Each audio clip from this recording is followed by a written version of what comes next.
What appeared to be family and friends gathering on the scene, crying, a very emotional situation for them, and of course, even more emotional on Mother's Day. Even boarded up the windows. Now I just want you to look over here that these used to be stairs. Sí, toda mi cara. See, it's no longer standing, and this is a lot of the trees that we saw in this area were all looking pretty much the same. You think your household water filter is gonna cut it?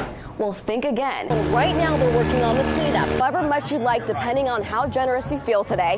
And also, cash donations are also appreciated because every dollar that you donate goes a long way. Make way for construction of a new student housing complex called the Standard at Austin. The scene was completely different. That's because police responded to a call about a man chasing another man. As the easiest way to prevent car theft is by making sure that you lock up your car. If not, it's like an open invitation to thieves. While supporters, on the other hand, argue it's just a game that's giving the gaming world a bad rap. In the wake of the Sutherland Springs shooting, thousands of activists, including students, have made their way and marched to the Capitol. It's not charcoal gray or dove white, and neighbors say it doesn't really fit into the Mountain View neighborhood in Pflugerville. The Beetlejuice movie or maybe Edward Scissorhands, just really different. Emilio Rodriguez bought his house in November and painted it, well, pink. From the roof to the gutters, the color is Rodriguez's newfound obsession. It's gonna just be super pink. I'm gonna have pink spotlights on the trees, pink car. I'll paint my wheelchair pink. After a car accident that left him paralyzed from the waist down at 4 years old and dozens of surgeries as a teenager, he was left in a wheelchair. Rodriguez says the color helps brighten his day. Look up at the pink house and be like, kind of calms me down a little bit, you know? But not everyone's down for the new look. People say it looks like Pepto-Bismol, but I'm going for pink slime. He says some people in the neighborhood aren't exactly thrilled about the new color scheme. Neighbors are complaining about the property values going down, that your home's affecting their property values. What do you think about that? Can't buy it. There's no proof. Not one person's brought me proof yet. Rodriguez says there's no homeowners association in the area. Even if they made an HOA right here, I'm already grandfathered in, so we're set. Homework was done way beforehand. The house has piqued the curiosity of many people. To each his own, and if that's what he likes, then. Including Emmanuel Alvarado, who lives a couple blocks down from the pink house. He stopped by Sunday to check it out. Definitely adding a twist to the neighborhood. There's no other house like this. And says he supports the look. I would suggest to the neighbors to be open-minded because, you know, I think you should invest energy into being unique, being yourself, and not let yourself be suppressed by what society thinks is normal. Rodriguez says the pink house is all a part of the Keep Austin Weird vibe. Say keep Pflugerville weird. As the old saying goes, beauty is in the eye of the beholder. For Rodriguez, it's found in the color pink. A Willy Wonka's candy place or something like that. Just a pink palace. Reporting in Pflugerville, Esmi Careaga, Fox 7 Austin News.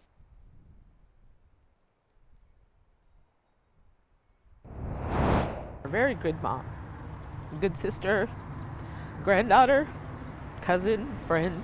March 2010 was the last time Dora Derma would see her 21-year-old niece, Julianne Gonzalez, alive. We didn't get the call, we didn't get a text, we didn't hear nothing. We knew something was wrong. The Walgreens near the intersection of South First and Stastny Lane is an area that's haunted Derma for years. It's painful. We avoid this area, obviously, for a lot of reasons. It's been 9 years since Gonzalez was reported missing. Derma says her car was found abandoned in the Walgreens parking lot where Gonzalez worked. It really hurts. Her ex-husband, George De La Cruz, was allegedly the last person to see her alive. De La Cruz told investigators that Gonzalez had asked him to watch their daughter for a few more days and then left town with a new lover. A story Derma says she didn't buy.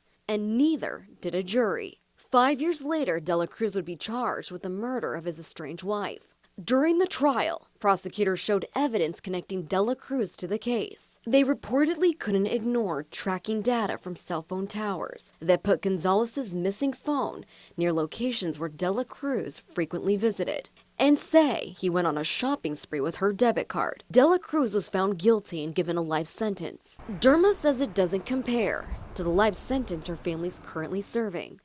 Waiting for answers, waiting for a sign, waiting for a clue.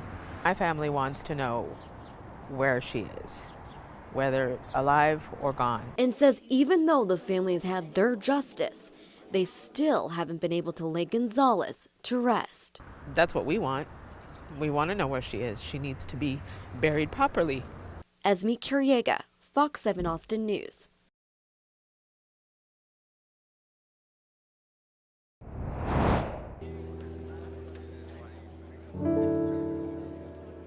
He was known to enjoy a dab of whiskey in his morning coffee and daily cigars.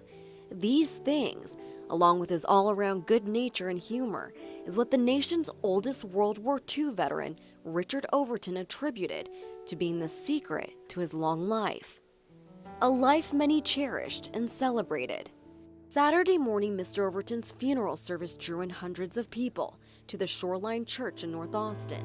Till my trophies at last I lay down. Today we are here to honor a veteran who was in a war that changed our world. Military veteran Tom Goldenshoe was one of the Patriot Guard riders who lined the entrance of the church. He met Mr. Overton once and says he felt a connection. I have met Mr. Overton at a VA ceremony. Inspirational. I don't smoke, but today I have a cigar, and by golly, I'm gonna have a shot of whiskey too. Inside the church, a slideshow displayed memories of Mr. Overton's life and how he was able to touch the lives of so many people, some he never even met.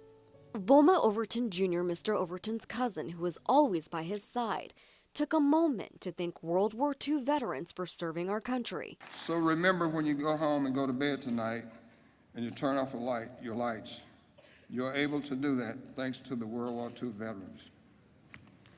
Governor Greg Abbott and Mayor Steve Adler were among the dignitaries who honored Mr. Overton at the funeral service. Abbott calling him a Texas legend and an American icon. A soldier, a survivor, a jokester, a joy, a man from Texas. He loved this nation, and he put his faith in God Almighty above all else. And just like Mr. Overton fashion, the governor shared a joke between the two. He challenged me to a wheelchair race. And I got to thinking, man, how embarrassing would it be for me to lose a wheelchair race to a man 109 years old? Mayor Adler also took a moment saying Mr. Overton brought out the best in everyone. Mr. Overton will be missed. The Austin area has lost everyone's great-great-great-grandfather. Army General John Murray described Overton's time in the military, serving in an all-black 1887th Engineer Aviation Battalion, and gave a final salute. Richard's service set the stage, creating a legacy for those of us that came later, those of us that wear the uniform today.